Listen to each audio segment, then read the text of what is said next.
everybody, it's Cheyenne and welcome back to my channel. Today I wanted to make a video explaining just my opinion on how I think you can exceed as a dental assistant.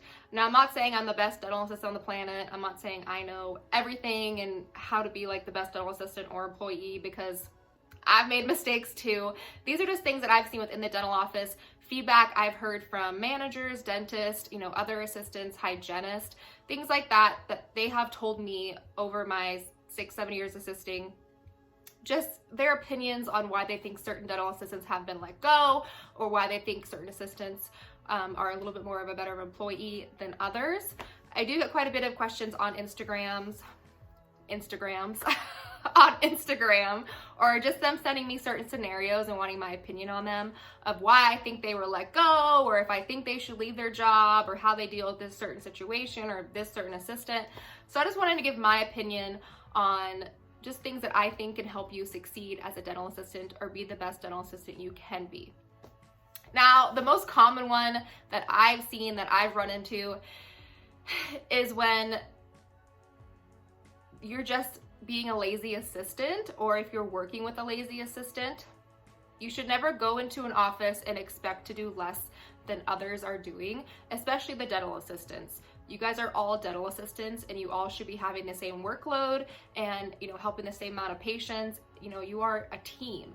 You should never be saying that, like, in the past I've had dental assistants say, I don't do crown preps, or I don't do root canals, or I refuse to see these patients, or like I don't do child prophies, or whatever the case may be. You definitely don't want to be that assistant. I've actually had assistants in the past that don't want to work chairside with dentists. They just want to work with the hygienist, or just things like that. You don't want to be the type of assistant, because you're putting more work on the other assistants in your office, and they're eventually going to feel like you're slacking, like you're not picking up the same workload that they are. And there are certain, situations that you can do this. Like, I personally rather do a crown prep than a root canal. And the other assistants in my office, they like root canals better than crown prep. So I usually do the crown preps and they do the root canals. If you have an understanding with another assistant, then that's great. But don't ever go into an office or work with another office and just be like, yeah, I don't do crown preps, I don't do root canals, and I just want to work hygiene. That's not fair. And personally, to me, you're not going to succeed in an office if you act that way. You want to make sure that you're being a team player and you're doing the same amount of work as everybody else. You want it to be fair all the way around.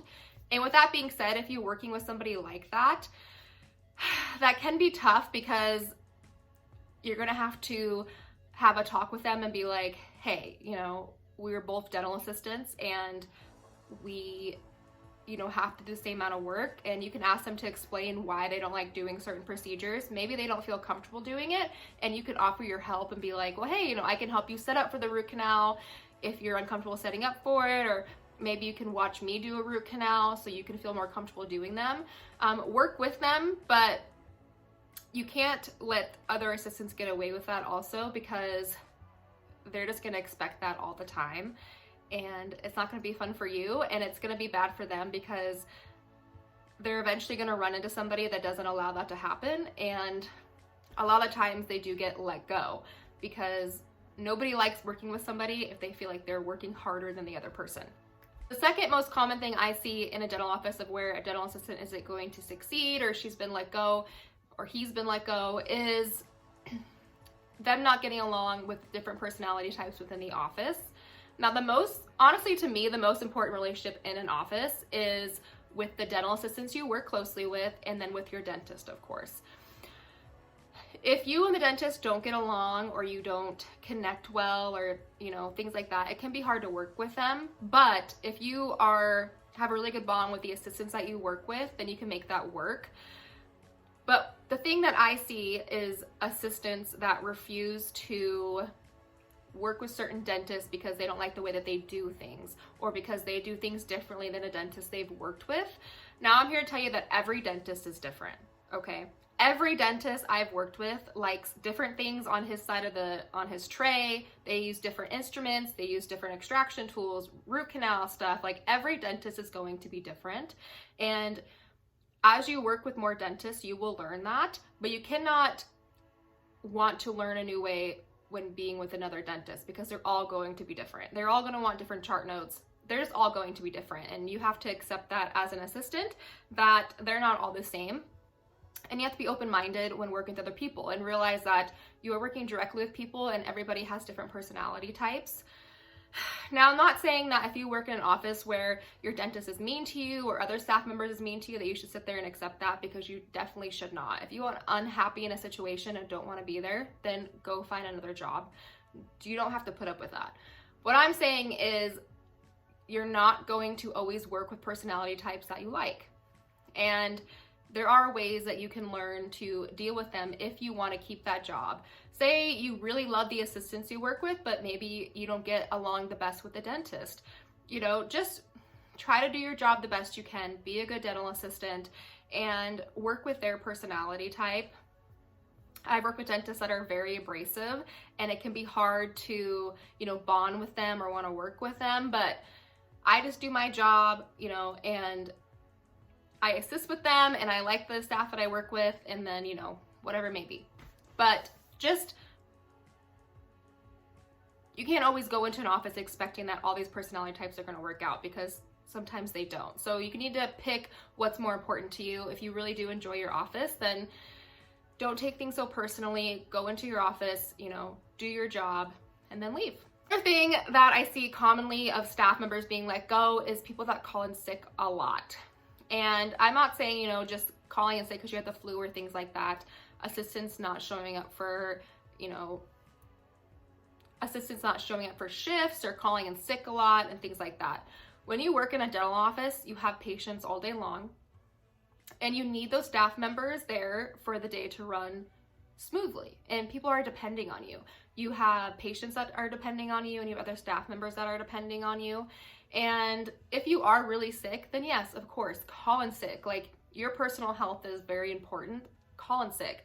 But I'm talking about people that, you know, don't come to work on a Friday because they want to go out with their friends, so they call in. Or they do go out over the weekend, they call in on Monday because they're hungover, or they're just calling off multiple times during the month.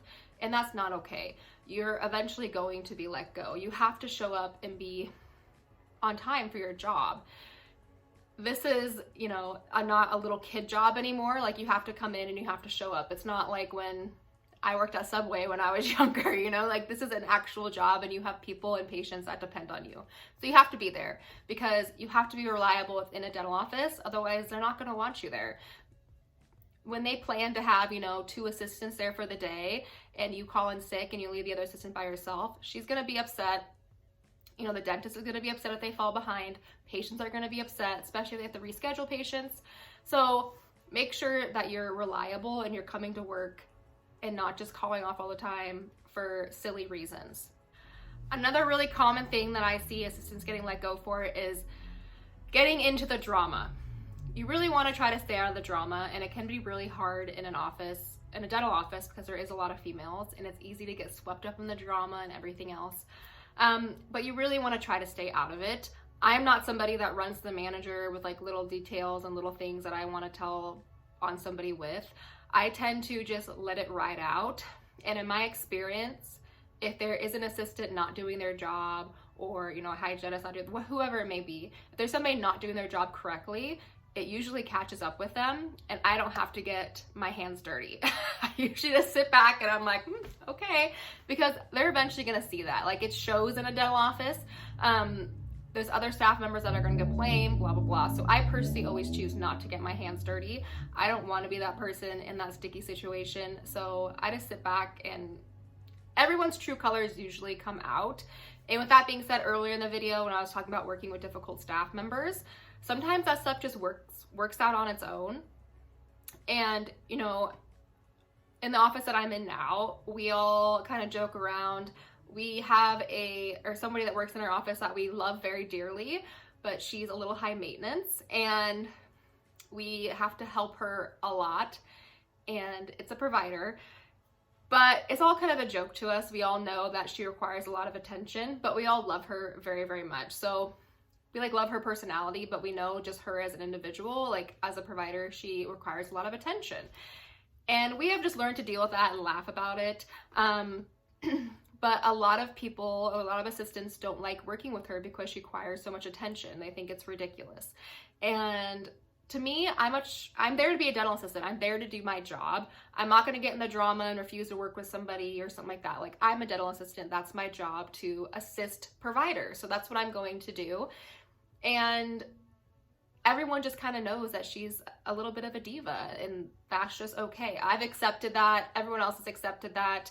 And we joke around it personally, like just us, like, oh, you know, whatever. But I'm not going to go create drama and talk to the manager and things like that personally, because I love working with her. I love her personality. She's just a bit of a diva.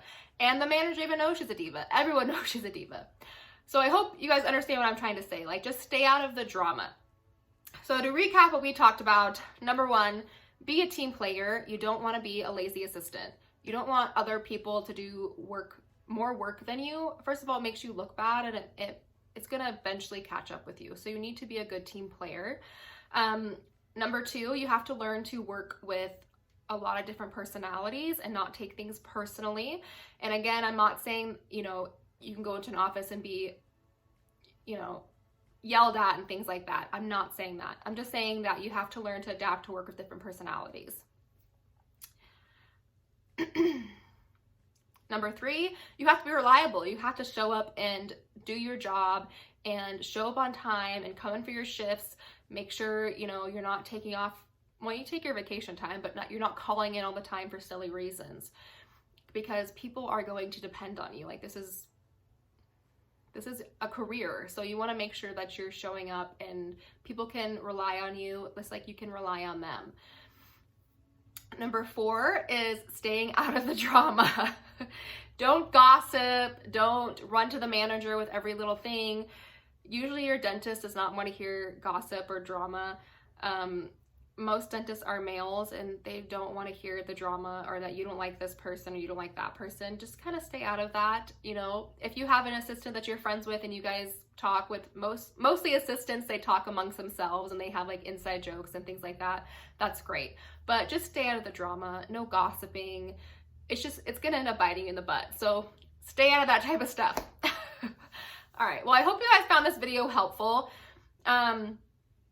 And again, I'm not the perfect assistant. I have done things, I've gotten into drama that I shouldn't have, but these are just things that I've tried to grow and learn from over the years. So you just want to be careful with these type of things if you want to succeed as a dental assistant. But yeah, I hope you guys found this video helpful, and I'll see you in the next one. Bye, guys.